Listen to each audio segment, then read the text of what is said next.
नमस्कार स्टूडेंट्स, मैं महेंद्र सिंह, राजकीय पॉलिटेक्निक महाविद्यालय Nagaur, department of mechanical engineering.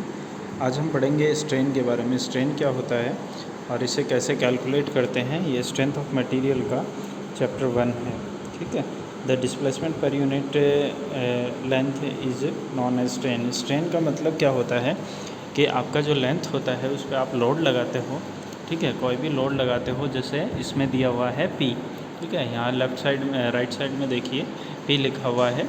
तो ये P जो है वो लोड है। ये लोड आपने लगाया, मतलब आपने इसको खींचा, खींचते ही है इसकी क्या हो गई, इसकी लंबाई चेंज हो गई। लंबाई चेंज हुई, वो कितनी हुई, डेल्टा L हुई। तो आप क्या कर सकते हो, the displacement per unit length, मतलब क्या होता है कि आपका लंबाई में कितना चेंज हुआ है, डिस्प्लेसमेंट लंबाई में कितना चेंज हुआ है पर यूनिट लेंथ, मतलब आपको इसको क्या करना है, लेंथ से डिवाइड करना है। उसी को क्या कहते हो आप, स्ट्रेन कहते हो। ये स्ट्रेन क्या है, डायमेंशनल बेस होता है। इसके अंदर क्या है, डायमेंशन नहीं होती, इसी में परिमाण नहीं होती। ठीक है। उसके बाद में यहाँ से देखिए स्ट्रेन बेसिकली होते हैं दो टाइप के, जिसके अंदर होता है आपका टेंसाइल स्ट्रेन और दूसरा होता है आपका कंप्रेसिव स्ट्रेन। टेंसाइल स्ट्रेन में क्या होता है, आप एक बार को खींचते हो और उससे उसकी लेंथ में चेंज हो जाता है, तो उसकी लेंथ या लंबाई में चेंज हो जाता है, उसको क्या कहते हैं, टेंसाइल स्ट्रेन।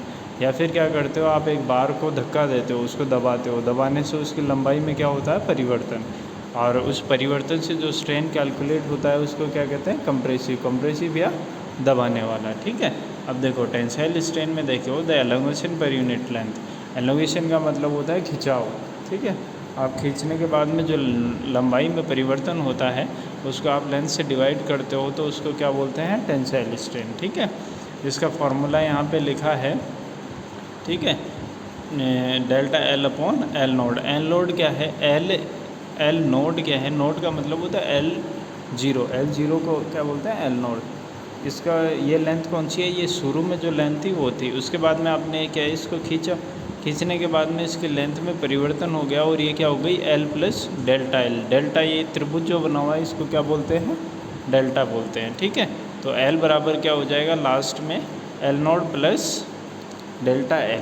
तो आप क्या करोगे कि आपका जो टेंसाइल स्ट्रेन है वो क्या होगा, डेल्टा L जो लेंथ में परिवर्तन हुआ है, लंबाई में जो परिवर्तन हुआ है उसको अपन ओरिजिनल लेंथ से डिवाइड कर देंगे, मतलब भाग दे देंगे, तो आपका क्या आ जाएगा, टेंसाइल स्ट्रेन। ठीक है।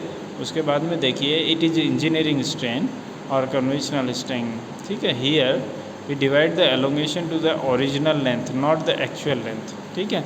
यहाँ पे अपन क्या करेंगे, इसको ओरिजिनल लेंथ से, जो स्टार्टिंग में जो लेंथ है या लंबाई है उससे डिवाइड करेंगे, ना कि अभी जो लंबाई हो गई है उससे डिवाइड करेंगे। अभी जो लंबाई हो गई है खींचने के बाद वो क्या है, L node plus delta L।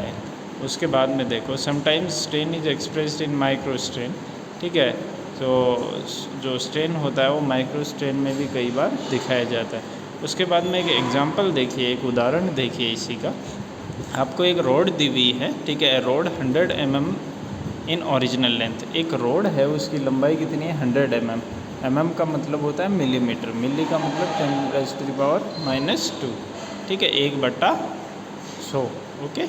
इसके बाद में देखिए, when we apply an axial tensile load, जब अपन इस पे क्या लगाते हो, एक टेंसाइल लोड, एक खिंचाव वाला लोड लगाते हो, जैसे अपन ने P ऊपर लगा रखा है वैसा का वैसा, कितने किलो न्यूटन का, 10 किलो न्यूटन का। तो 10 kilo Newton, the final length of the rod after applying the rod is 100.1 mm। ठीक है। इसके बाद में क्या होता है, जब इसको अपन खींचते हैं, खींचने के बाद में जो फाइनल लेंथ क्या हो जाती है, वो हो जाती है 100.1 mm। ठीक है। So this rod is in tensile stress developed by given. अब देखिए इसमें टेंसाइल स्ट्रेस क्या होगा भाई, इसकी लंबाई में कितना परिवर्तन हुआ है, वो हुआ है बाद वाली माइनस पहले वाली। तो बाद वाली कितनी है, 100.1, और शुरू में कितनी थी, 100। तो 100.1 माइनस 100, ये कितना हो जाता है, 0.1। ठीक है। और इसके शुरू के अंदर लेंथ कितनी थी, 100। तो इससे इसको क्या दे देते हैं अपन, भाग दे देते हैं। तो 0.1/100 ये कितना हो जाता है, 0.001। ठीक है। ये आपका हो जाएगा टेंसाइल स्ट्रेन। ये इम्पोर्टेंट है आपके ऑब्जेक्टिव पॉइंट ऑफ व्यू से भी, और एग्ज़ाम में भी इस टाइप के न्यूमेरिकल आ सकते हैं। उसके बाद में अपन ने नेक्स्ट वन जो देखते हैं वो देखते हैं कंप्रेसिव स्ट्रेन। कंप्रेसिव स्ट्रेन में क्या होता है, ज़्यादा चेंज नहीं होता, उसमें अपन खींच रहे थे, इसमें अपन दबाते हैं, ठीक है। और सेम ही फॉर्मूला होता है, अपन ने जो परिवर्तन है उसको ओरिजिनल लेंथ से क्या करते हैं, अपन डिवाइड करते हैं या भाग देते हैं। If the applied force is compressive then the reduction in the length per unit length is known as compressive strain. ये था आपके स्ट्रेन के दो type. Thank you very much students.